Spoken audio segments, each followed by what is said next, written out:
Hey, what is going on, guys? My name is Ben. How are you guys doing today? What I have for you today in this video is just give you guys my thoughts about purchasing a $1,000 smartphone. And I am talking about the iPhone 8 right here that is soon to be coming out, I'm assuming next year. Because this year, most likely they're going to come out with the 7S, where it's going to pack the same design but just upgraded internals and then a whole redesign. I'm pretty sure we should expect that on the iPhone 8. Now, the reason why there's a rumor going around the iPhone 8 could cost like $1,000, which the link to the article that I read this from will be in the description below. It mentioned something like, okay, the iPhone 8, Apple may be looking into putting 3D and face recognition, vertical lens camera, and then an edge-to-edge screen. And then I'm thinking, well, maybe the edge-to-edge screen shouldn't be the reasoning why it would bring it up to that kind of price point. As far as the camera is concerned, maybe it depends on what kind of technology they're implementing on there. But as far as like 3D facial recognition, I mean, that could be like the biggest thing that is jacking up the price of this new phone. And what I'm trying to realize here is, okay, if this phone was to cost $1,000, is that if you bought it at full price or unlocked? I mean, what about like 2-year contracts? I don't even think carriers are doing 2-year contracts anymore, to be honest. I mean, maybe they still do for a few phones, but every time, like when I go on like AT&T's website or Verizon's website, because those are the two common carriers that I know who produced the 2-year contracts back in the day. Well, the thing is, now I'm seeing plans out there where it's like, okay, you can do install payments of your smartphone, for 2 years. But when you add up the cost of all that for the smartphone for 2 years, you're basically paying the full price of the phone itself. You're just taking your time paying it off. And what happens if something happens to that phone and you're not even done paying it off and you can't even give it back to the carrier? So, I mean, it looks like they're trying to ditch away with the 2-year contracts. I just wonder if this way is actually cheaper than paying for a 2-year contract with a discounted price for the smartphones. Not 100% sure how this is going, although I'm 100% sure that I am wrong about this and that there are still 2-year contract plans out there. I just don't know exactly what's going on out there. Yeah, I mean, the marketing sales for the cell phone carriers has changed over the years. And as far as the iPhone 8, possibly costing like $1,000, my assumption is that cost is only if you were to buy the most expensive version of the iPhone 8, the highest capacity it can go up to, and if you had bought it fully unlocked or you buy it outright without a contract. Basically, like you're paying full price. I know T-Mobile, they don't do contracts, so I mean, I don't know if they do it for like specific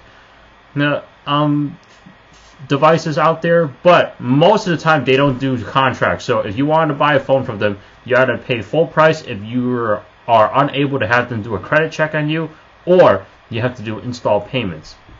Now, as far as like for me to pay for a smartphone that's like $1,000, that's like that's like I'm trying to get myself a pretty good spec'd out computer over there. And this isn't the best comparison, but for me, what I'm trying to get here is that I think to spend $1,000 on a smartphone is a little over exaggerating. Now, I have heard some people have done it before. In fact, last year when Apple released the iPhone 7 Plus on launch day, from what I've heard, most of the 7 Pluses were not available to buy in-store.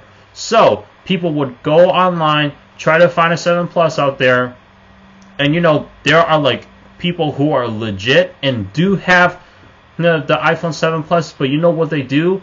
For a brand new phone, they're not even charging Apple's price. They're overcharging Apple's price. And so at the time, it's like you want to save yourself some money, try to wait a little bit longer and then order it directly from Apple's website. I'm hearing people at the time who went on Craigslist and then bought the 7 Plus for like $1,100 brand new, and it's like, why on earth would you spend $1,000 on a smartphone when you could have gotten it from Apple like cheaper than that. You know, even if with tax and everything cost you like $984, that's still cheaper than paying $1,000 off of Craigslist, and you have to worry about if you're being scammed or not. I mean, I don't understand why people do that. And people who shop on eBay is like one of the most common places, one of the top known online selling stores where people go crazy with the prices. And you know what? People are still buying the product out there for the price that they see it at. It's like, I don't understand the market out there very much. And, you know, me personally, $1,000 to spend on a smartphone in general, not even just the iPhone 8. Like I say, you know, smartphones in general, no way. Can't do it. Yeah, I mean, I just can't see myself doing that. I mean, I'm pretty sure there's a better explanation on why these phones are being charged that high. I just won't buy one personally for $1,000. I mean, I'd say like the most I probably spent on the phone was probably like $850, not including tax. I mean, if you want to include tax, then I guess I can probably bump it up to $900. But I would try to keep below the $850 range if I'm able to do that. Because I mean, I don't mind going on a 2-year contract to have a discounted price on the phone and then pay for my data plan every month. But there was also an extra charge to that, where you have to pay for your line to have access for it every month. And maybe that's why the 2-year contract plans have now changed to install payments of your cell phone that you bought. But then what happens if you don't want the phone a year later? Then it's like you're renting the phone from them. I don't know. $1,000 iPhone 8. I don't think Apple is going to go that route. Although, the only time they would do that is if you wanted to buy the most expensive version of the iPhone 8, either unlocked or you want to get it at full price for whatever reason. You're unable to do a credit check. You don't want to do install payments of your phone. I mean, if they make a 256 gigabyte version of the iPhone 8, I'm pretty sure it will cost this much.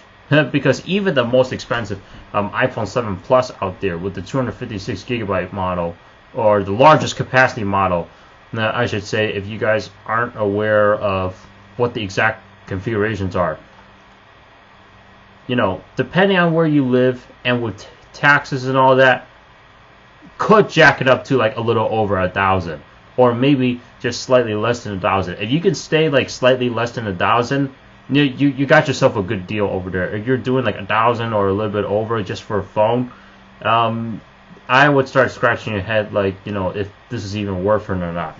So, what do you guys think?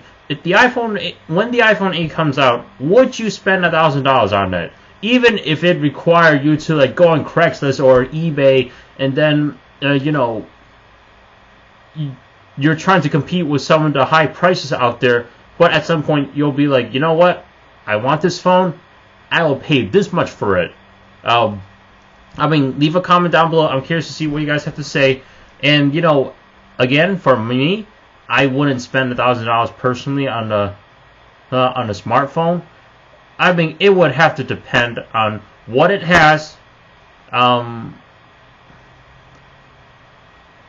the quality, you know, how's the hardware, is it reliable, where it's like at least 98% reliable all the time. That would make me want to spend $1,000 on a smartphone. I mean, my Galaxy Note 4, I just placed a phone call today. I can hear the other end just fine, but I don't think they were able to hear me okay. So we all know the phone's not perfect. I mean, I had the thing for 2 years now. Wearing out. Alright, I'll see you guys in the next one. Take care, everybody.